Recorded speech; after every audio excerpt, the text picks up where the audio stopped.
Hello, folks. It's great to see you here. We recently indulged in an exploration uncovering the unexpected treasures hidden within the Nilagiri district, a small Indian town. In today's episode, we are talking about a twisted reality where perception is challenged.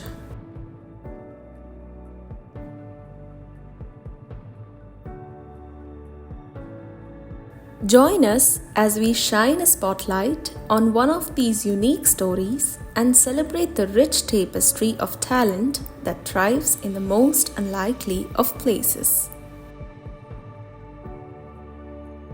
Let's dive deep into anamorphosis, an art form that distorts perception and challenges our understanding of space and dimension. എൻ്റെ പേര് baby എന്നാണ്. ഈ സ്ഥലം അയ്യൻകൊല്ലി എന്ന് പറയുന്നത് നമ്മൾ നീലഗിരി ജില്ലയിൽ കേരളത്തോട് ചേർന്ന് കിടക്കുന്ന ഒരു കൊച്ചു ഗ്രാമമാണ്. ഇപ്പം മെയിനായിട്ടുള്ള വർക്ക് എന്ന് പറയുന്നുണ്ടെങ്കിൽ ചിത്രരചനയുടെ ഒക്കെ കുറവ് ഉണ്ട്. അത് കാരണം സ്റ്റാച്യൂസ് മേഖലയിലാണ് അധികമായിട്ട് വർക്ക് ചെയ്ത് അങ്ങനെ പോകുന്നത്. ഗാർഡൻ ഡിസൈനിങ്, അതുപോലെ ഈ റിസോർട്ടുകൾ, ഇതിനൊക്കെ ആവശ്യമുള്ള സ്റ്റാച്യൂസൊക്കെ നിർമ്മിക്കുന്ന അതൊക്കെയാണ് മെയിൻ തൊഴിൽ. മെയിനായിട്ട് ഒരു ഹോബീസ് എന്ന് പറഞ്ഞിട്ടുണ്ടെങ്കിൽ അത് നമുക്കൊരു ഗാർഡനിങ് ഒക്കെയാണ് മെയിനായ ഒരു ഹോബീസ്.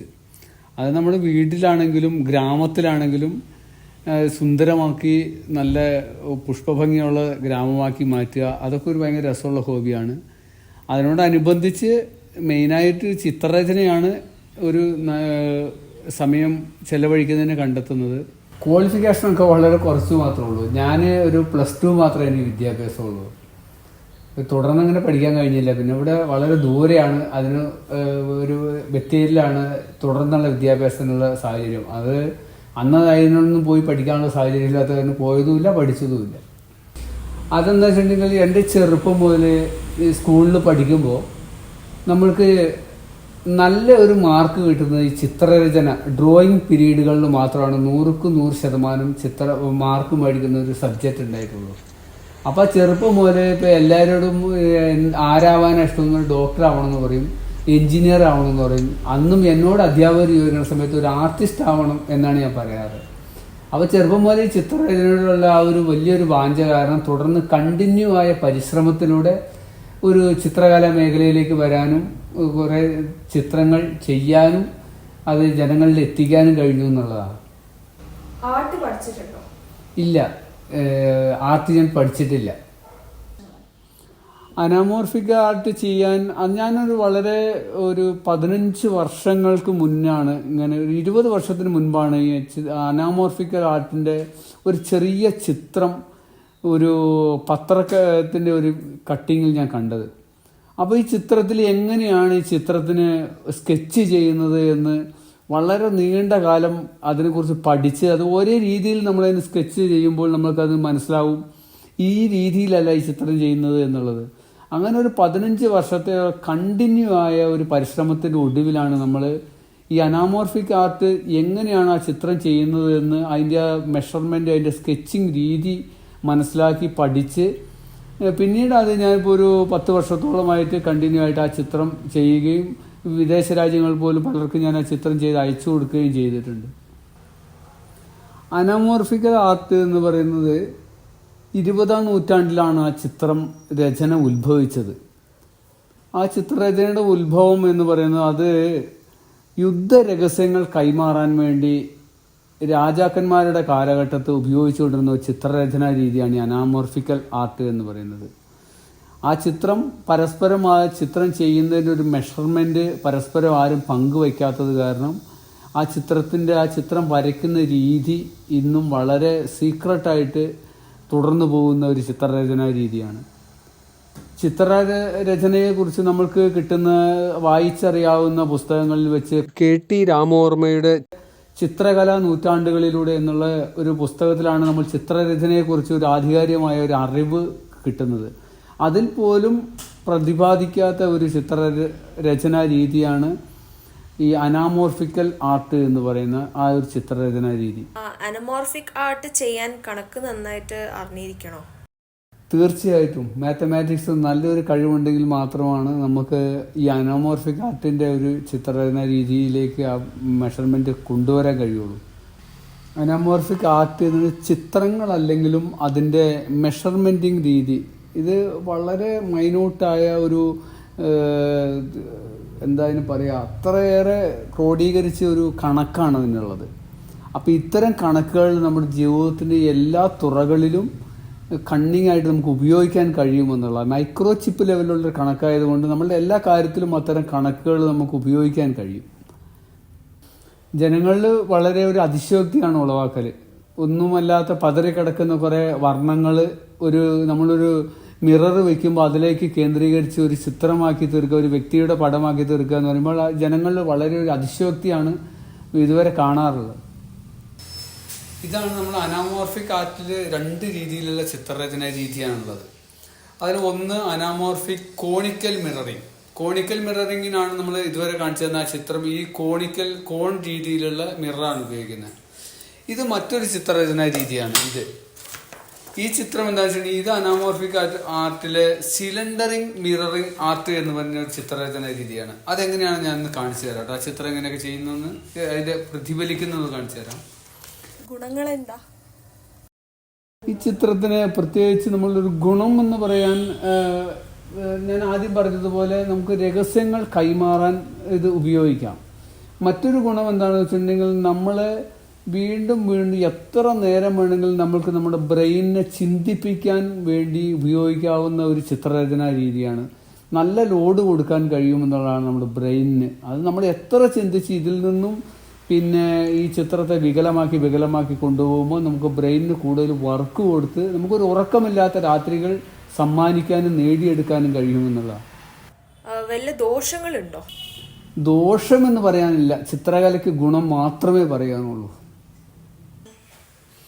വികലമായ ഈ ചിത്രം പ്രതിഫലിച്ച് കാണുന്നത് നമ്മൾ ഈ ഒരു മിററിൻ്റെ ഈ പിൻ പോയിന്റിൽ നിന്നാണ്. അപ്പോൾ ഇതാണ് ഒരു മിറർ. ഈ മിറർ ശരിക്കും പറഞ്ഞിട്ടുണ്ടെങ്കിൽ കാസ്റ്റ് ചെയ്തെടുക്കുക ചെയ്യേണ്ടത്. കാസ്റ്റ് ചെയ്തെടുക്കുമ്പോൾ ഇതിന് എവിടെ ജോയിൻ ഉണ്ടാവില്ല. നമുക്കിവിടെ ഈ കാര്യങ്ങൾ നടന്നു കിട്ടാനുള്ള ഒരു പരിമിതി കൊണ്ട് ഞാനിതൊരു സ്റ്റിക്കറിൽ ചെയ്യുക ചെയ്തേക്കുന്നത്, റിഫ്ലാക്റ്റീവ് സ്റ്റിക്കർ. ഈ സ്റ്റിക്കറിൽ ചെയ്യുമ്പോൾ ഇതിൽ ജോയിൻ്റ് അവിടെ ഇങ്ങനെ ജോയിൻ്റ് വരുന്നുണ്ട്. ഈ ജോയിൻ്റ് വരുമ്പോൾ ഈ ചിത്രത്തിന് 100% റിസൾട്ട് കൊടുക്കാൻ പറ്റൂല എന്നുള്ളതാണ്. അതിൻ്റെ ഒരു പ്രശ്നം ഇതിലില്ലായില്ല. ഈ ചിത്രത്തിൻ്റെ ഒരു പ്രത്യേകത എന്താ വെച്ചിട്ടുണ്ടെങ്കിൽ നമ്മൾ ഈ ചിത്രം 40 ദിവസം ചെയ്ത് വന്നിട്ടുണ്ടെങ്കിലും ഈ മിറർ വെച്ചിട്ട് നമുക്കത് ചെയ്യാൻ കഴിയില്ല.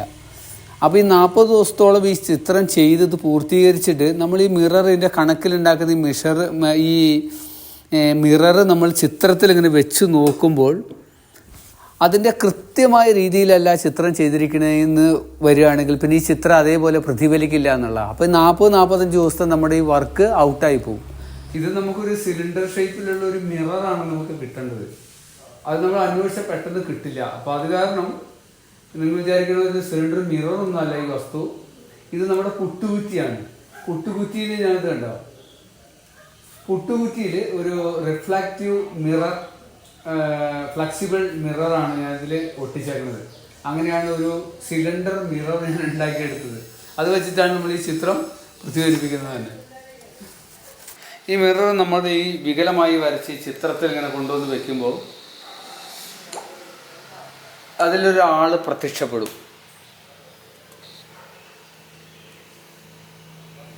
ഞാൻ ഈ ചിത്രം ഒന്ന് കാണിച്ചു തരാം. വരത്തെ ആ തേങ്ങ അത് എന്തെങ്കിലും ഒന്ന് എടുക്ക്.